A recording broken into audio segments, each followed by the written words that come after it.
Hey everyone, and welcome to another episode of our podcast Beyond the Brief. I'm delighted to be joined today by our special guest, Paul Meyler, who's a commercial photographer. Paul, very welcome to the show today. Well, thanks for being here. Pleasure. Why don't you just tell us a little bit about yourself? You're obviously a commercial photographer, so how long have you been doing it? How did you get into it? Cool. Yeah, I work as a sort of commercial photographer. It's all I've ever done, really. So, obviously I went to school, GCSE, H&D, did a degree in Swansea. But then, I assisted for sort of 5 years with a few photographers. Yeah. And, it was a really good time. We did big campaigns from British Airways to Centre Parks, lots of car photography. I did a bit of food assisting as well. So, but yeah, no, we just even though while I was assisting, the photographers were doing quite a lot of social photography and working with charity campaigns. Yeah. So yeah, kind of sort of led me in that direction. Nice. But yeah. So, and we've obviously worked together. So you've very helpfully obviously assisted with projects and campaigns that we've worked on for some of our large corporate clients. Yeah. I know that you also do quite a lot of commercial photography for charities and shoot their challenge events and things like that. Yeah. Is that right? Yeah. I think if I remember, you talked about shooting for the London Marathon. Is that right? Yeah, I've probably done the last 7 marathons actually, like for different charities. But can I mention charity names? And Yeah, absolutely. Yeah. So the last 3 I work for the Anti-Nolan charity, so they already pre-booked me for next year. Yeah. As well as the London marathons, to do half marathons, the London bike rides. So no, it's just a good opportunity to capture lots of people, lots of photography, lots of reactions. Yeah. Both the runners, the cyclists, and the spectators. Yeah. So you can cover quite a lot of stories. Yeah. Really nice day. Yeah, within that one event. So hopefully, when it's a nice day, good weather, it always helps. But good weather always helps. Yeah. Having done the London to Paris bike ride myself this year, I've done I know how much good weather helps. Yeah, and we were really lucky, and we had amazing weather. Yeah. But that's a story for another time. So, Paul, we brought you on the show today because obviously, as a brand agency, we are really focused on that power of kind of visual storytelling, and so for us, photography obviously plays a huge role in that. Hence, we've obviously worked together many times before, and you've done a brilliant job coming out and assisting on campaigns with projects and clients. And I think one of the things that we always see, sadly, done badly is poor photography.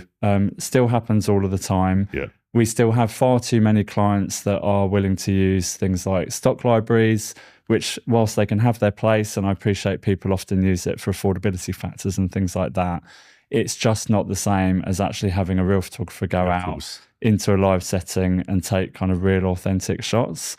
So when you're going out and working with your clients, you're obviously trying to kind of capture like the essence of a story for a charity or whatever it might be. So what are the angles? What sort of bits of work you're doing? Is it to do kind of like case studies? Just tell us a little bit about. It's probably a bit of both. Essentially, I do quite a lot of case studies. So it's almost what you said. It's kind of like storytelling photography. Yeah, it's kind of like going to someone's home or their workplace to a place of leisure. Just to capture a whole series of stories. Like, it's hard to explain. But so it's capturing. So I know exactly what you mean. So in brand, we talk a lot about authenticity. Yeah. So I suppose one of the real challenges, especially if you're choosing to go down the stock route, is that of course you can't get branded photography from a stock library. It's not going to feel real. You're in danger of it being something that 10 of your competitors are using. We see it all the time. It's that kind of just. Yeah, imagery that you shouldn't be using because it's kind of plastered everywhere. Yeah. So you're able to go in and take those authentic shots with clients, talk to them about the kind of shot they want, get the consistency of shot when you're working with people in settings. Is that kind of fair? I think what essentially is using real people, like with Parkinson's UK or like the British Heart Foundation. Yeah. It's actually capturing people who have got Parkinson's or who have had a heart disease or issues and capturing their story and how they've how they carrying on with the disease or what they've got. So but it's always positive, even like it's capturing people like doing walking. Is that like part of a challenge event, like a walking activity? Or? No, it's kind of capturing people's hobbies. Like the other day, I shot someone and they love going into the New Forest and just doing like very long walks. Just for exercise. Yeah. Where many years ago, I was literally just capturing people, like having a cup of tea, sitting at home, reading a magazine, and that's not necessarily telling a positive story. It's like, they might have gone to hospital, they're back home again. But we want to see people actually carrying on with their lives. So I think that's really nice. That's the change in photography now. Yeah. Where it's capturing the story, but then people in context and actually, and even people with going back to their work life, and actually you can still work and even having sort of particular disease or a bit, disability, you can actually be in the workforce. And so I've got a question for you, because I think, like most people, I absolutely hate having my photo taken. Yeah. And I know when we go out and talk to clients, particularly if let's say you're doing corporate headshots, for example. Yeah. Of which I think there's loads of challenges you have to deal with now, and we'll touch upon a few. And I'm interested to know, with all your 20 years experience, how you manage to deal with these situations. So always people hate having their photo taken. Yeah, of course. So you've got a really reluctant audience of people that probably don't really want to be there. Then you've got these additional challenges that we see now, which is, with COVID, everyone's, based all over the place, no one's in the office consistently anymore. People work from home, some people in on a Friday or a Wednesday. And then you've got the challenge of trying to bring everyone together, probably on the same day, to make sure you can get a consistent shot with the right lighting, etc.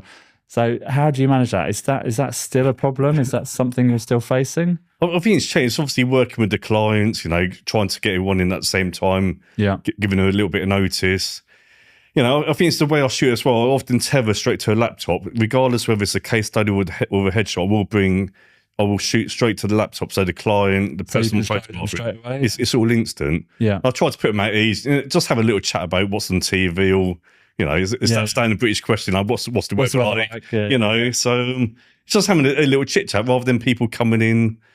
It will literally take 1 minute to take a headshot, but it's nice to allocate 5 to 10 minutes. Yeah. Just have a bit of time. And sometimes it takes a few minutes for the people to warm up. Yeah, definitely. But often you can shoot the first 10 and they're all awful. Especially women, they don't like it. They want to go back, do their hair, do a bit of makeup. So I always say that there's no rush. Come back again and do some more. So I think it's just putting people at ease, really. Yeah. I'm often smiling. They smile back at me. You get the best of, you get the best of people. So yeah. Great examples. And is it hard though to get everyone together on the same day? Like, I mean, I know, from our experience with bookings and things like that, it's really difficult to kind of find opportune moments to kind of pull a whole team together. So is that just about like the planning? You've just got to plan it really well, have a great client that you can work really closely with to make sure that they can help you organise the shoot effectively? Well, I think that's pretty much what you've said, really. Yeah. I think sort of doing it with a few months in advance as well. I've got a new client. It's November now. They're looking at doing headshots in February. So that's plenty of time, hopefully lots of warning. Yeah. And maybe instead of doing 1 day, split over 2 half days. Yeah. So that's often a bit easier because people change calendars and what they do all the time. So last minute change. And I think I'm quite relaxed as a photographer and as a person. So I do understand people change and you can't always go to a particular schedule. So so it's having a bit of flexibility at the same time. Yeah. But if you can do it all in 1 day, it's quite handy. Yeah. But make the most of the weather while you got it, basically. That's it.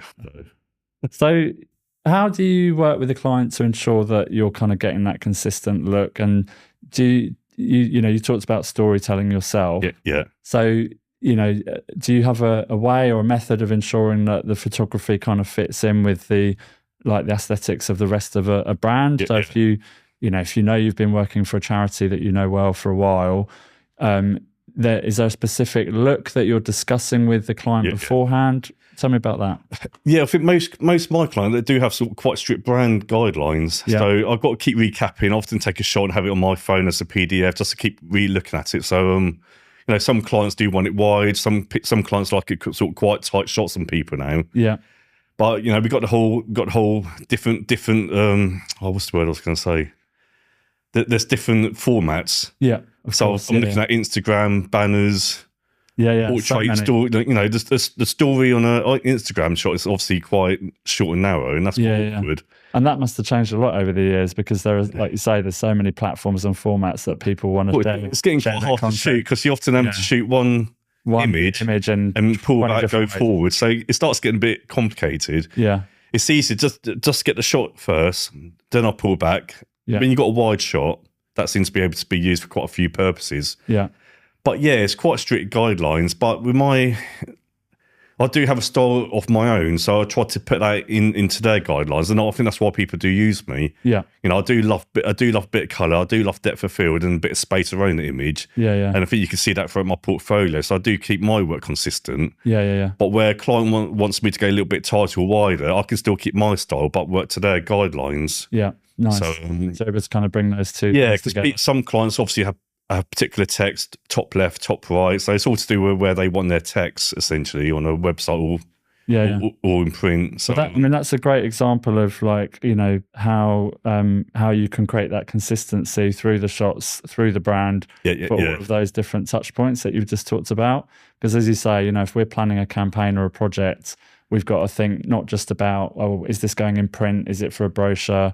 You know, is this going to be shared or reused on a website? Yeah. You know, we might, you know, have one bit of content that then becomes a blog post, then it becomes a social media post. It's on LinkedIn, you know, landscape. It's going to go on Instagram, portrait. You know, as you say, there's so many different ways that you've got to think. It just seems to be a case of shooting wider these days. But so are you taking, like, you know, 10 times as many shots as you used to 10 years ago? What? Yeah. Thank goodness it's digital. Hey, I know that film. That's the downside. You can get carried away, end up like 500 shots per session. But I try, if I can get the shot, it's great. Then I'll work around it and get a variation. Yeah. Then I can move on to the next story, because you do want to. It's all good getting that one shot, but you want to build up a story. So you want to move on, like, you know, I could shoot someone at home, then we might want to go to a park. Yeah. You might want to go to a workplace. So you know, you got a couple of hours with people. Yeah. And you have to remember, in the charity sector, people, you know, they can get a bit, you know, depending on what they have. Yeah. You can't spend the whole day with that person. They do need their rest in between. So that's it. Yeah. So you do need to work fairly quickly, but at the same time, you don't want to rush the person. You want to put them at ease at the same time. So yeah. But within a storytelling case study shoot, if you can get a nice 10 different images, then I often see that on newsletters, to brochures, to annual reports. So I think getting 10 to 15 key shots, you know, it's the best. Yeah. And are there any like, you talked about having your own style, obviously, which obviously your customers and clients will be buying into that style a little bit as well. And I love that idea of the fact that you're able to blend your style, you know, with a company's brand and kind of let those two things work really well together. Are there any sort of key trends that you're seeing in photography now which are particularly popular or get received really well, or that you've just seen your own style move towards over the last few years? Well, I think the new style, I did do a campaign the other day where it's kind of hard flash. Yeah. Where it's kind of a bit stark, you know, with a shadow behind. I don't think that necessarily works for within the charity sector, but some corporate. Yeah, you know, I did a whole. You know, I worked. A design agency booked me in. Yeah, it was all kind of really hard, stark flash, and kind of. Everyone's kind of like, it's quite. So it's a bit harsh, but it gives effective that. It's quite a gritty look, real life. Yeah. I don't know how to explain it. It's quite a nice look. Yeah. But it doesn't always work with everyone. So no, of course, and not everything will it? Yeah. So what's your take on those like headshot styles of, you know, kind of classic, you know, headshot portraiture versus stuff that's a bit more kind of candid and in context and more natural? Do you do a lot more of one or another, or do you have a preference for how you try and work with you know, if you were working with a corporate client, let's say on a photo shoot of their team, because that's a classic one. Yeah, I think with the corporate ones, I think they are staying consistent. I think before, like during lockdown, there were images, you know, on a brick wall, someone, you know, it'd be someone's bedroom or that kind of stuff. But I think people are getting a bit more consistent now. People are coming back to the offices. Yeah. You know, we can keep it consistent, and it builds a better. No, it looks better, doesn't it? So it's a bit more cleaner. And, and a bit more modern, I suppose, as well. Yeah. And the lighting's consistent, so it's nice to keep it real as well at the same time. But so I mean, I can't tell you how many times we've, you know, been sent team shots where, you know, 5% of the pictures have been done on an iPhone, or, you know, someone's taken a picture in their bedroom, and then we've had a client say, "Oh, well, can you just kind of Photoshop that image and make it look consistent with the rest?"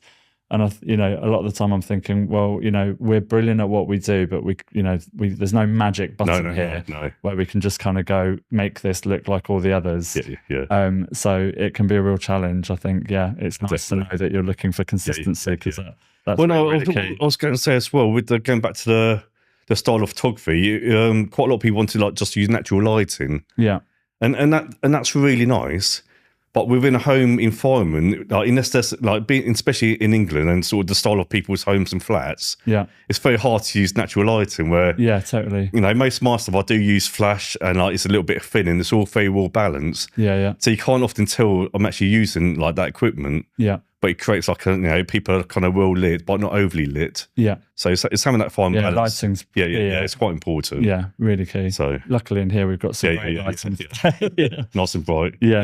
So I was going to think, we've had another podcast today, and we were talking obviously about challenging economic climate at the moment. We've had a budget recently, which has been pretty hard on businesses. So I think always when we talk about photography in our industry, people naturally obviously are kind of comparing the costs of wanting to use a photographer like yourself versus that pull of, I can go and do this quite cheaply with some stock images, which of course we are constantly pushing people away from. But I understand the challenge. So is there anything that you can advise, customers that are having to think carefully about how to manage their budget in ensuring that budget can go as far as possible?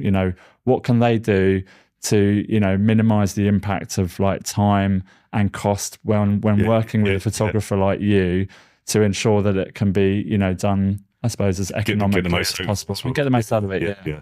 Only thing, certain clients will have, you obviously got brand guidelines, but it's having a bit of a wish list, having some. So is that, it's all about the planning, is it? About planning, getting the most for it, getting you could do recce beforehand. There's certain factors rather than just turn up. This is who we need to shoot. I think most clients will give the client a call, give them a bit of warning what to do. Having a few costume changes in between the shoot. So So it's that conversation that you have in the preparation stages, I suppose, of making sure you can get everyone there on the same day, preferably. Or split it over a couple of days. And it's quite nice to have a few, I did a shoot for a Target over ovarian cancer where we had quite a few women. And we were outside with a few different scenes to shoot, and we had sort of 7 people. So it was quite nice to swap and change people. It's quite nice to have a few different models. Rather than just 2 people, and it becomes quite repetitive. And So So planning is key then, ultimately. Bit planning. Knowing where to go. Because especially with a case study, you just don't want to turn up to someone's home. As I said, photograph them drinking a cup of tea. You can't really use that. So it's nice to think of a few different locations. And so how do you plan for that in advance? If you're being invited to someone's home, do you give them warning about the sort of shots you're going to try and capture ahead of time? Or? I think quite often though, because I work. It's generally the client will do that, and liaise with me, give me the brief beforehand. I quite often will phone the client up, say who I am, I'm coming. It's a nice little introduction. It's quite easy to go. There's no pressure on the day. What time shall I arrive? This and that. So So I think we all work together. It tends to be like a little triangle: myself, the client, and the person we're photographing. So and then you can get into a really nice rhythm, I suppose, and you can then keep working with those clients on an ongoing basis, and you all know what to expect. It's building that sort of constant relationship, and that consistency we talk about a lot, which is obviously really key to creating a strong brand. So if you're working with a client over a long period of time, I suppose that consistency and the importance of it probably really works in your favor, because it will encourage people to come back and work with you again. Definitely. I imagine then you've had clients that you've worked with over a number of years for that reason. Do you feel like you've got... No, definitely. I've got several sort of charity clients. It's probably coming up to 5 to 7 years on some of them. And it's nice having their brand guidelines, but it's quite often my images in the brand guidelines. So I can just carry on doing what I'm doing. It takes the pressure off, really. And I know what they want, they know what I want. So but when you're shooting kind of action images, that's where the guidelines don't necessarily work. It's about getting the right shot and, you know, having a bit of fun, smiling at the person running at you or cycling, and put your hand up, having a bit of, you know, and so. Nice, and must be nice to see that your work sitting inside the brand guidelines of an organisation as well. That must be quite rewarding. Well, you know, it's rewarding. It's nice when you can sort of, like, you know, when you sign up to the people's newsletters, and next thing I see, you know, I took that image, I took that one. Yeah, you know, and quite often you don't know where these images go, do you? Half the time, you just get paid, and someone. And I did a shoot for the YMCA. One of my clients is the YMCA, UK YMCA, and I went to the Black Country where they got one of their head offices, and it was literally all the windows were all my images. Oh wow! So that was really nice to see, because like half the time you don't know how these campaigns. So on the inside, they've literally No, they want outside. You know, it's a kind of final print. I don't know how they do it. It's all like literally all wrapped around the whole building. So from the outside, So that's really nice to see. So it's like my little gallery kind of. Nice. Hopefully that's in your portfolio. Well, yeah. Brilliant. Well, I think we've touched upon some really great points here about the importance of, you know, showing up consistently. Yeah. Some great tips on ensuring that people can kind of maximize the effectiveness of working with a photographer. Yeah. You've talked about, you know, helping people with the planning and execution side of things so that you can get the most out of working with you on the day.